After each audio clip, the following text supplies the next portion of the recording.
미니 인터뷰 진행해 보겠습니다. 자, 미니 인터뷰 오늘은요. 어제 최고위원으로 선출되셨고요. 지금 윤기찬 변호사가 살짝 언급하셨어요. 태영호 최고위원입니다. 지금 전화로 연결돼 있는데요. 태영호 최고위원님 나와 계시죠? 예, 반갑습니다. 자, 우선 축하 말씀 드리고요. 예. 어제 당선자가 발표가 됐을 당시에 화면으로 좀 잠시 소개가 됐는데 예. 태영호 최고위원께서 당선이 되고 나서 정진석 비상대책위원장과 약간 붙들면서 뭔가 눈물을 흘리는 듯한 이런 모습이 있었거든요. 왜 예. 우신 겁니까, 어제는요?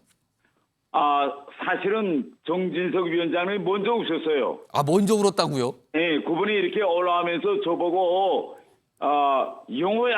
이렇게 소리치며 우시더라고. 아, 근데 저는 한국에 와서 처음으로 예. 형님이 동생을 찾듯 영호야! 하는 말로 이제 처음 들어봤어요. 그러니까 저도 아. 모르게 울컥하고 눈물이 나오더라고요. 동생아 뭐 이렇게 얘기한 겁니까, 그러면은? 예. 아, 그래서 같이 약간 눈물을 좀 보셨다 이 말씀인데 그건 굉장히 기쁨의 눈물이겠네요, 그럼요. 예. 제가 자, 정진석 예. 위원장님하고 지난 3년간 외통위를 같이 하셨어요. 오. 같이 했는데 제가 이번에 나간다고 하니까 그 정 위원장님께서 야, 나는 내 능력을 알겠는데 그 예. 내 능력이 당원들에게 전달될까? 그걸 걱정했고 다른 하나는 만일 내가 떨어지면 그게 마음의 상처로 남지 않을까? 그걸 대단히 걱정하시더라고요.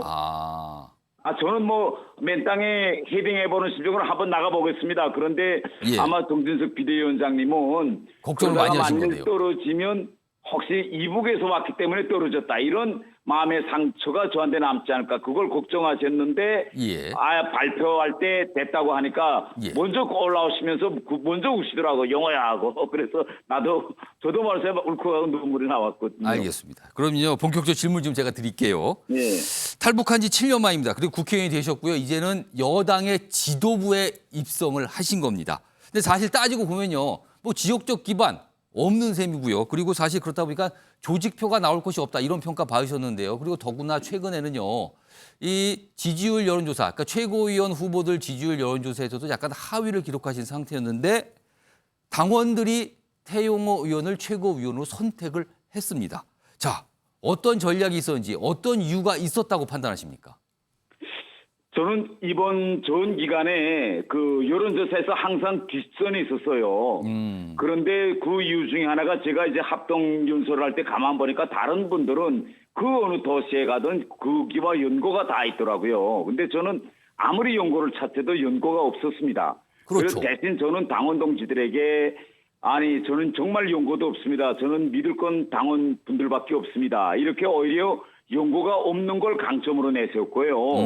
다른 하나는 저는 당원들에게 이젠 우리 당도 좀 달라진 모습을 보여야 됩니다. 왜 우리 당은 항상 용남 아니면 수도권 이렇게 지역을 가지고 선거 캠페인도 하고 연고를 가지고 하느냐. 나처럼 전혀 연고도 없는 이런 좀 색다른 사람, 좀 이런 사람도 좀 당에 들어가면 안 됩니까? 그래서 우리 당이 좀 글로벌화되고 예. 다양한 모습을 보일 수 있는 이런 포용력 있는 이런 전당의 모습을 이번 기회에 한번 보이는 건 어떠시냐. 이런 걸 제가 끊임없이 어필했는데 예. 당원들이 이걸 듣고 맞아. 우리도 이제는 우리나라 저 수준이 국격이 세계 6위까지 올라섰는데 우리 국민의힘도 좀 이렇게 다양하고 포용적인 이런 모습을 보여줄 때가 되었어.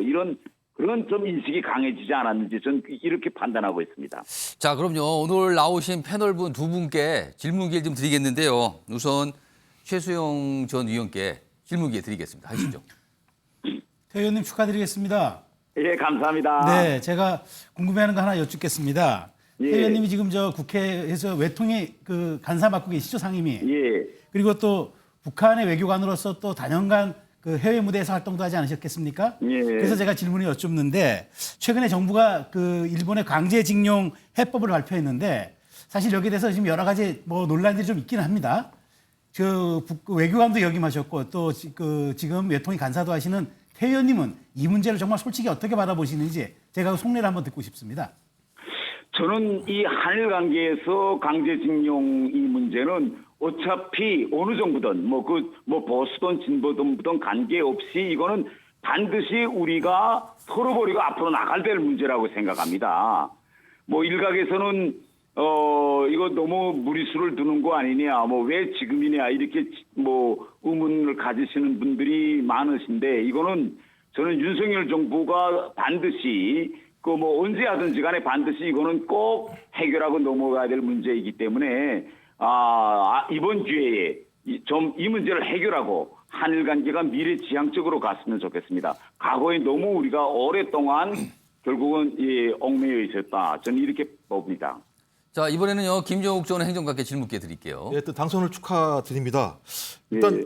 좀 야박할지 모르겠지만 안 여쭤보기가 어려운 야박한 내용들이어서 질문입니까? 예. 예. 일단 뭐 경선 기간 동안에 4.3 문제 때문에 논란의 예. 중심에 서신 적이 계셨고요. 뭐 일단 예. 직접 아마 사죄를 제가 하신 걸로 알고 있고 그 부분에 대해서는 일단락된 거란 생각이 들기는 합니다. 근데 이제 이걸 변명하는 과정에서 그 최고위원께서 하신 말씀은 일단 북한에서 이렇게 설명했다라고 말씀하시는데 이제 그런 논리라고 얘기하면 북한이 주장하는 6.25도 이제 예를 들어 북침이 돼버리는 상황이 될 수도 있는 측면들이 분명히 있습니다. 전 그래서 이런 측면 하나하고 또 하나는 대한민국 국회의원 신분이시잖아요. 이제 그렇다면 예. 국회에서 2000년도에 4.3법이 통과가 됐다면 그걸 존중하는 것이 저는 국회의원으로서의 바른 입장이라는 생각이 드는데 이 시간에 좀 MBN 시청자 여러분께 거간에 있었던 상황과 관련해서 좀 한번 마지막으로 한번 쭉 한번 설명을 해주는 시간을 좀 드리고 싶습니다. 예, 제가 이 4.3 사건과 관련해서 저는 이렇게 생각합니다. 국회의원은 국민을 위해서 봉사하는 그런 직입니다. 그렇기 때문에 어떤 경우에도 국민의 마음을 아프게 하면 안 되거든요. 그런데 제가 이 문제가 논란거리 된 것은 그때 4.3 사건 때 정말 무고한 피해를 당하신 분들을 포매하거나 비방하거나 뭐 조롱하거나 이런 데서 나온 행위가 아니고 용서를 빌면서 이게 논란거리가 된 겁니다. 어떻게 용서를 빌었느냐. 그런데 저는요. 이게 우리 4.3 사건과 관련해서 4.3 사건이 일어나게 된 직접적 동기를 제가 그때 이야기한 겁니다. 그래서 제가 북에서 배웠던 이런 걸 모든 정황상 놓고 볼 때 4.3 사건은 이건 남로당의 이건 조직적인 무장 공격에서 일어난 사건이다. 제가 이 점을 강조하고 싶었지 정말 선하게 무고하게 그것 때문에 국가에 의해서 애매하게 정말 억울하게 피해를 당하시고 희생되신 그분들의 마음을 아프게 하려고 했던 일은 전혀 아니다. 저는 이렇게 말씀드리고 싶습니다. 알겠습니다. 굉장히 좀 약간 김종욱 전 의원께서 약간 야박한 질문인데 좀 강한 질문 하셨어요. 자, 마지막 질문 하나 드릴게요. 내년 총선도 이제 준비를 하실 텐데 지금 서울 강남의 지역구로 두고 계시잖아요. 예. 다시 도전할 준비 이제 시동을 거시는 겁니까? 어떻게 준비하고 계십니까? 저는 일단 지금 가장 중요한 거는 우리 지역 문제, 현안 문제입니다. 우리 강남 갑의 현안 문제는 재건축 문제와 종부세 문제인데 예. 이 종부세 문제와 관련해서 다른 지역에서는 종부세에 대해서 관심이 없지만 우리 지역 지금 분위기는 종부세는 없애자 이런 분위기가 대단히 강합니다. 그런데 예. 우리가 전국적인 선거를 볼 때 종부세 폐지는 좀 지나치고 그래서 저는 현행 종부세 제도를 좀 개편해야 된다. 이게 그 하나고 예. 다른 하나는 이거 임대차 3법 때문에 부동산 시장이 대단히 혼란됐어요.